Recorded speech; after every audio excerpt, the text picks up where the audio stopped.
Good evening. This is Crime Classics. I am Thomas Hyland. Listen.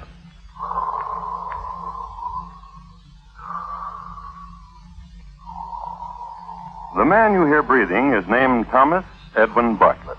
He is in bed and sleeping, breathing deep the night air of Pimlico, England.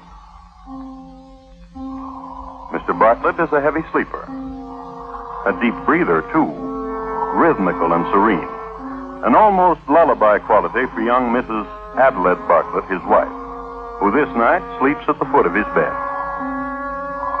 Rhythmical, serene.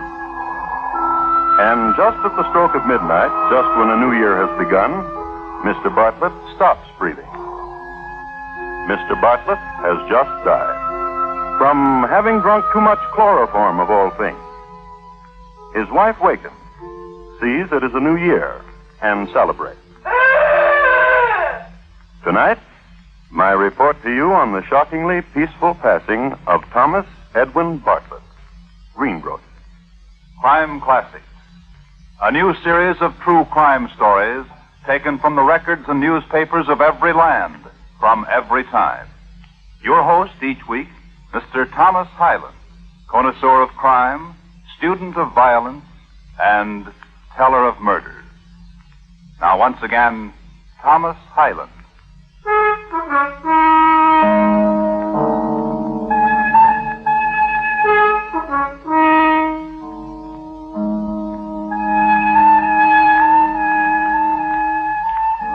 When you heard Mr. Bartlett die, it was New Year's Eve in the year 1885. Some years before this, one springtime, when Mr. Bartlett was breathing 100% perfect, he had responded to the delicate scent of a young French girl, and the aroma went right to his heart. He was suddenly in love with Adelaide Blanche de la Tremoise, age 16. Adelaide! Adelaide! Stop skipping rope. I'm talking to you.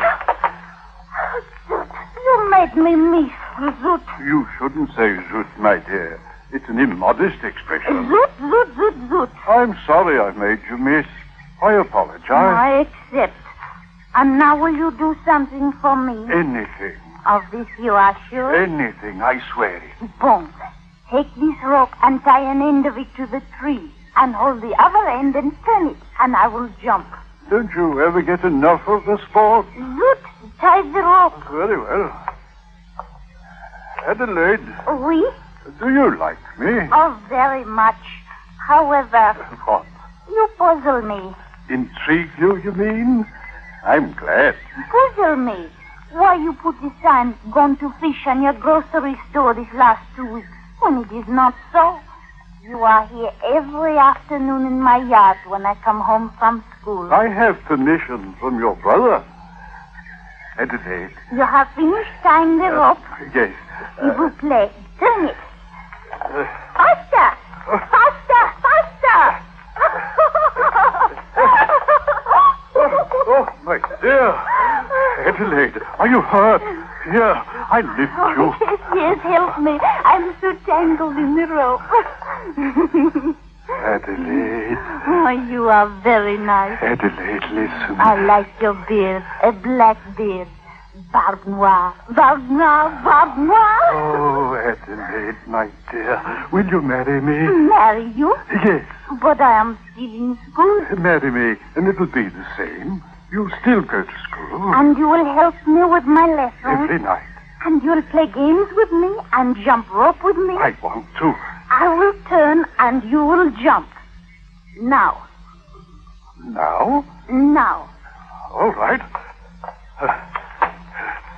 Adelaide, Oui? will you marry me? But of course, Monsieur Barbe Noire. Adelaide. Oui? Turn the rope faster. Faster! Faster!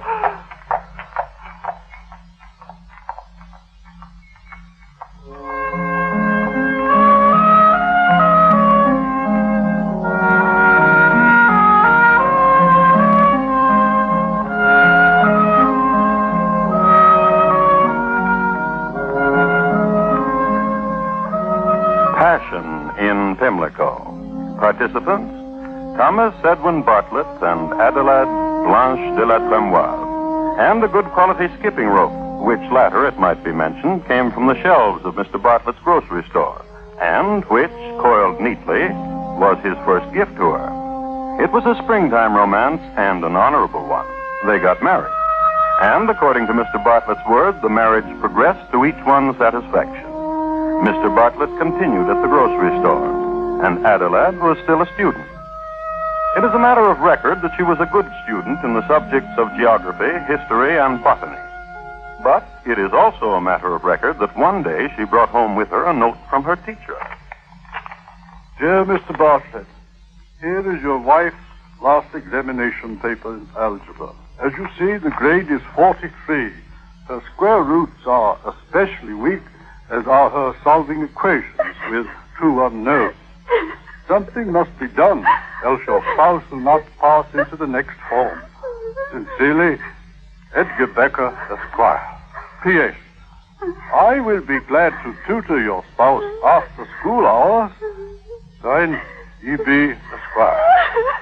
Oh, Adelaide, why are you crying? I am not a good wife. You are wrong, my dear. I am not a good husband. I should have been helping you with your algebra. But you help me so much with my lessons.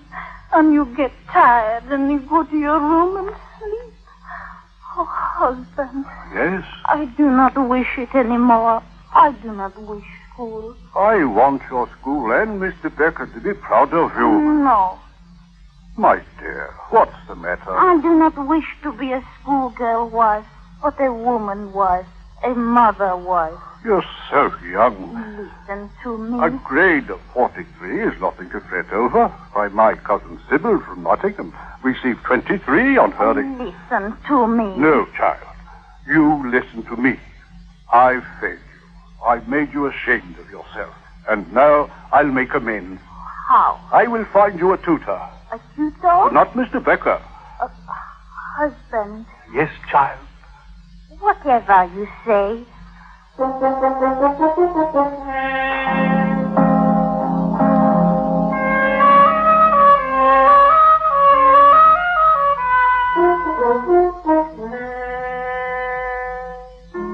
Trouble in Pimlico. Simply this. The girl wanted to grow up, and her husband wouldn't let her. He told her she'd grow up soon enough, but right now she should play and run and scamper. This period in the married life of Thomas and Adelaide was marked by two events. The first, his presenting her upon her birthday with a game of the mind, dominoes, hand cards, imported from Persia. The second, a tutor, a veritable quiz in algebra, imported from Bristol. A young man of 21, accomplished in the 3 R's and other branches of learning. He doted on chemistry, for instance, and one report has it that he was forever indulging himself with practical jokes at the school, with chloroform. They say his headmaster constantly fell asleep while admonishing him. His name? George Dyson, Adelaide, your tutor. This is my wife, Adelaide. At your service. Here is your book. Open it to page 1. A minus 1 equals 0. Therefore, A equals 1. Do you understand that? No. Sit by me. I'll teach you. I'll leave you two alone. Now. Mr. Dyson. Yes? You are very young. You are very pretty. Tutor me. Since the minus quality of 1 changes to a positive quality as you transpose the integer to the right side of the equation mark, it is obvious then if x minus 1 equals 0, then x is equal to 1. Quite obvious indeed. You are a very good tutor. Did your husband tell you I was to live here? Yes, he did. If x minus 2 is equal to 0, what does x equal? 2. I'm proud of you.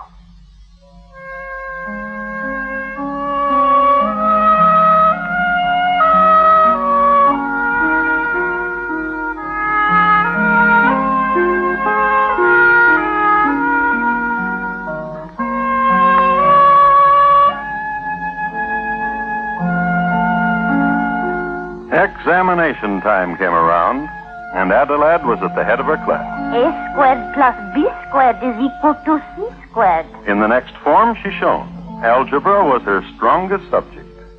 One day, Mr. Becker was astounded when Adelaide stood right up in class and said, The cube root of A cubed minus 3A squared B plus 3AB squared minus B cubed is A minus B. Then came geometry. George was also a whiz at this. More so. George, cher tutor. Stop that. Pay attention to your lesson. George, please. Please what? Please kiss me. First, the theorem. Two triangles are congruent when the two sides and the included angle are coincident. Please kiss me. All right. How do I earn my next kiss?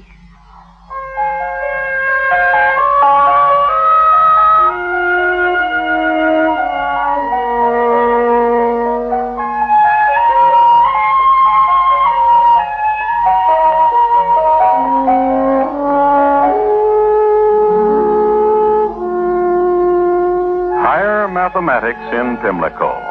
On to trigonometry and the youth. Wife and tutor caught up in the mysteries of logarithms and sines and cotangents and secants. There were field trips, too, to the garden, because George Dyson Tutor believed in practical application of theory. This particular late afternoon, they were endeavoring to determine the height of the flagpole in the garden, using the length and angle of the shadow cast by the pole as points of reference. It was a fine afternoon in the fall. It was an afternoon to be young. Kiss me. You always ask me to do that, Adelaide. And you always do. Kiss me. Now, suppose your husband should walk out here and see us. He knows about us. You're joking. Oh, I'm not. He knows.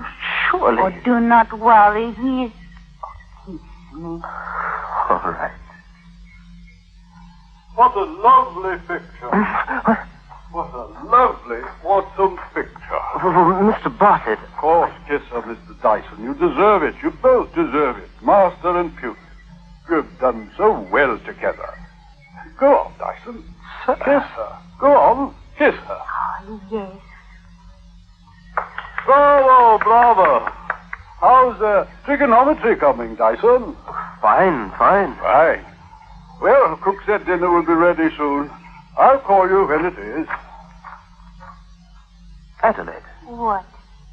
don't you find your husband... He is a bore. But I mean, strange. What happened just now? He is a bore, and I despise him. He's your husband. You shouldn't speak like that about him. I'm sorry he's my husband. What would you do if he weren't? You know. I know. But I want you to tell me. The things we talked about. If he weren't my husband. I want to tell you something about me you didn't know, Adelaide. Oh, please do. I was quite a chemistry student, too. I could teach chemistry if I wanted to. That is very interesting. Chloroform, for instance, is a chemical. Chloroform? I've heard of it. It belongs to the class of neurotic chemicals which act on the brain and produce loss of sensation. Can it cause death? Carelessly used, it can cause death. Then it is a poison. Let's stroll in the garden. I want to. Chloroform is a colorless, heavy, and volatile liquid, having a peculiar ethereal odor which cannot be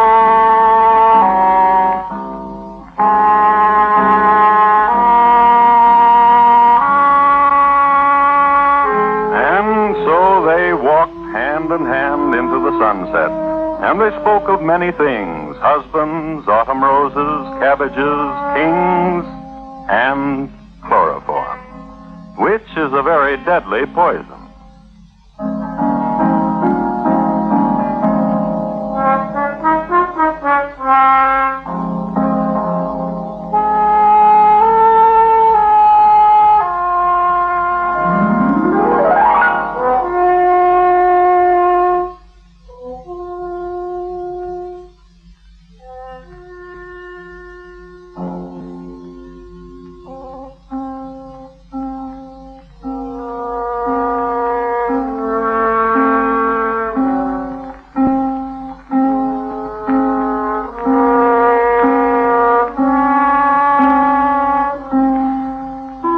Pimlico, England, is noted in a small way for the color of its sunsets, a quality which some malcontents have attributed to the quality of the dust in the Pimlico air.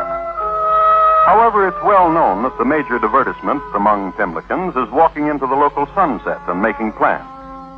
So, as not to defy custom, so walked Adelaide and her tutor George. You're very dear to me, Adelaide. Oh, this I know, but it is not the time to speak of it. We were speaking of other things. I used to have fun with chloroform when I went to school. Is it difficult to obtain? In large quantities, it is. However, What? it can be obtained. But there's a difficulty. Oh? It has a peculiar odor. It's easily detectable. It's almost impossible to get someone to drink it. Unless someone wanted to drink it. Who would want to? Some people, I suppose. Suppose. Adelaide, Yes, George. I've noticed something about your husband. He looks poorly. He suffers. Sometimes at night he comes to my bedroom and tells me how much he suffers. From what? He's bilious. Oh, poor man. He complains of his stomach. I thought perhaps that was it. And nervous depression. At night sometimes he sits in my room, depressed. His stomach. And the doctors have told him that. Has he tried mercury? Mercury? Much easier to obtain than chloroform. I could stop at the apothecary's after dinner. Do stop. His stomach is much worse after dinner. I'm hungry. Let us to dinner, Adelaide. Oh, give me your arms, dear George.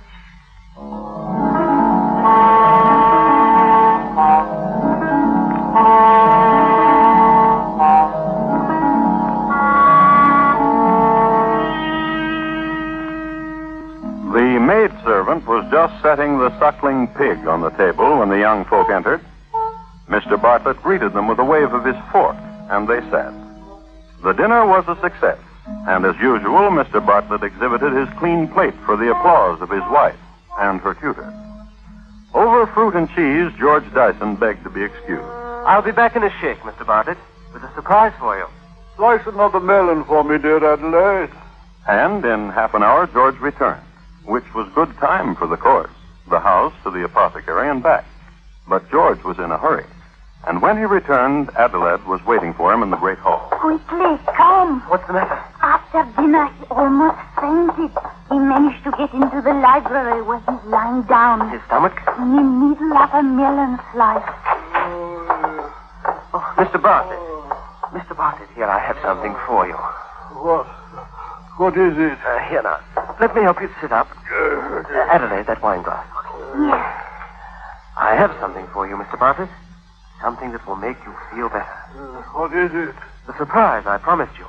To make your stomach feel much better. George was very good in chemistry at school. You're a good fellow, George. Now, drink it. Hot stuff. Here, I can't drink any more. Well, I'll leave it here beside you. Sip it when you can. You'll see that when you develop a taste for it, it will be very beneficial. You're a good fellow. Adelaide, Yes, don't worry about me. You have your things to do. yes. George and I have our lessons. I wouldn't interrupt them for the world. Go, George. Adelaide. We'll look in on you later, Mr. Bartlett. In an hour. Good fellow. Good fellow.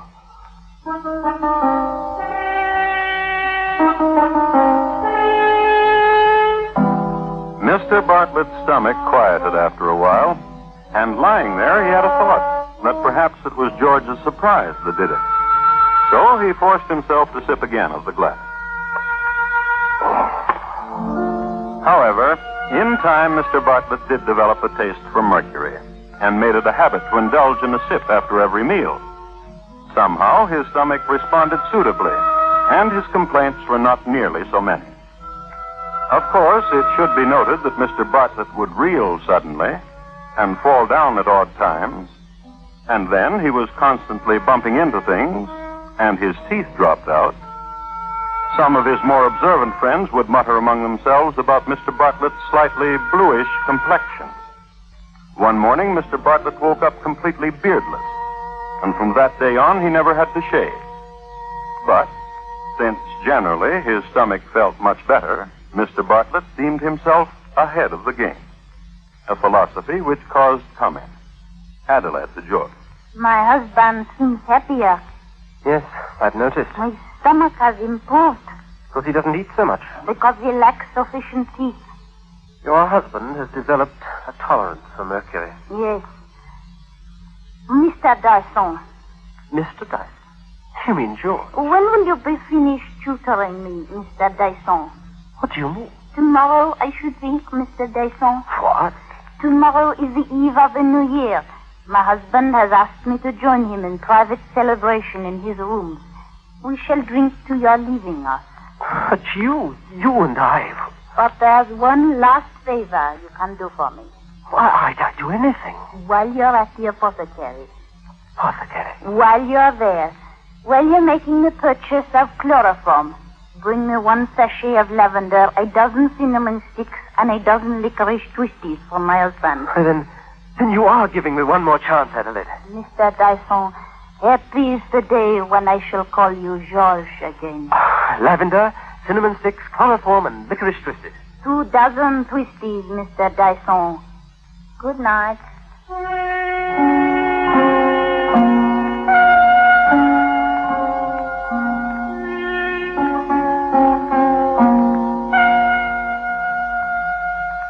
It's 11 o'clock, Adelaide. 1 hour until the New Year and our anniversary. 6 years. Thomas, Yes, my dear. you remember how you used to come and watch me jump rope? I had a beard then. And I called you Bartlett. A drink. 6 years, Thomas, we have been married. A drink. I have had enough drink. You finish the bottle.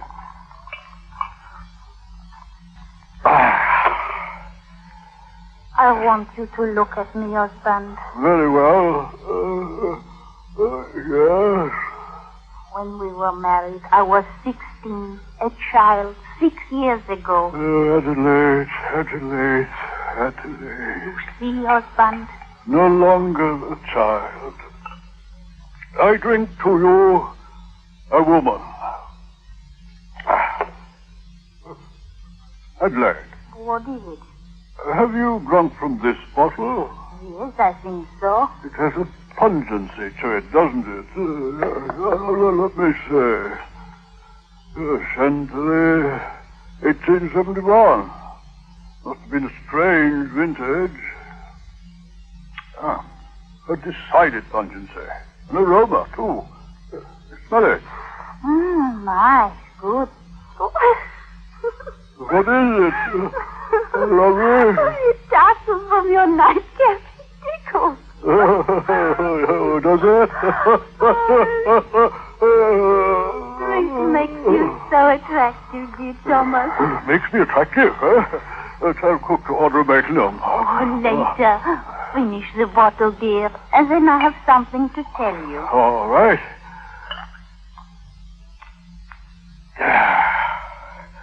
Now, what is it you have to tell me? Oh, you confess it now, do you not, that I am a woman?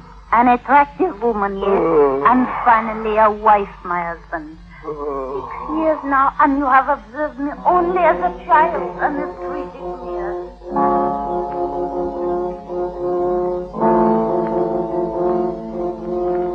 On further passage between them on this, their 6th New Year's Eve together, and their wedding anniversary, on further passage, history is obscure.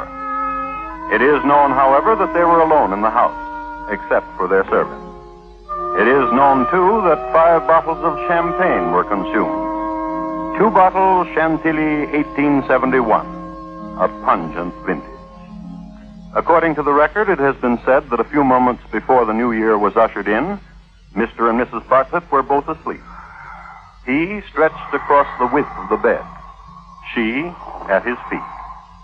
And once more, I refer you to Mr. Bartlett asleep, rhythmically, serene.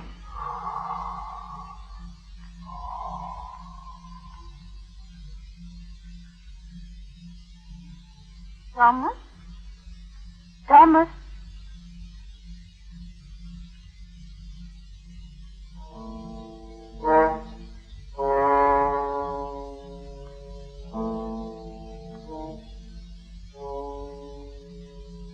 Mr. Bartlett was dead. That didn't do any good. It was another year, but not for Mr. Bartlett. For Mr. Bartlett, a post-mortem examination. For his stomach, evidence of having contained a considerable amount of chloroform. So there was a coroner's inquiry. And there was a verdict of willful murder against Adelaide Bartlett and George Dyson. At the trial, each made a statement protesting their innocence. Yes, it is true that I purchased chloroform at various apothecaries. And it is true that the total amount I purchased thereby was sufficient to cause death. However, I used the chemical merely to clean spots from my clothing. I have many pieces of clothing and believe neatness is next to righteousness. It is true also that I became attached to Mrs. Bartlett, but only because she was well versed in matters mathematical. It was a constant source of joy to me to be able to sit and speak with her of an evening of theorems and theories and postulates and corollaries. I loved my husband. He encouraged me to pursue studies of various kinds and decided to please him. On the night of his death, my husband was in good spirits and drank heavily. He, I must confess, was never more attractive. But he fell asleep, a deep sleep.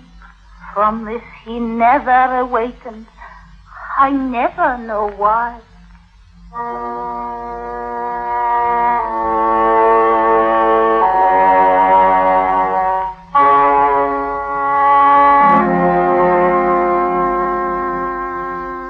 Nor does anyone else know why.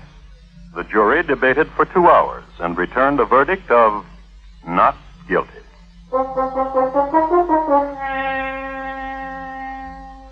History at this point again becomes obscure.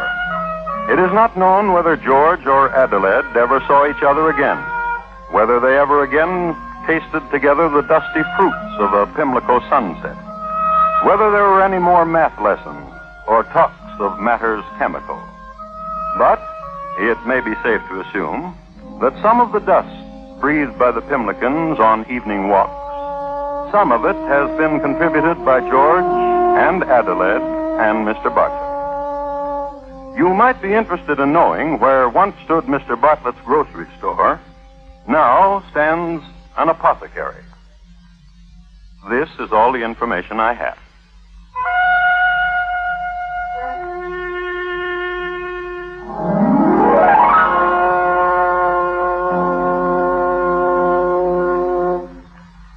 Thank you.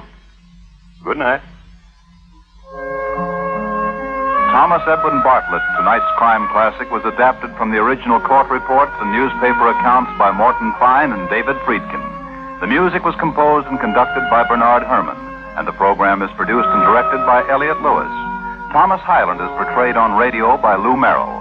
Thomas Edwin Bartlett was played by Herb Butterfield, Adelaide by Betty Harford, and George by Terry Kilburn. Bob Lamont speaking.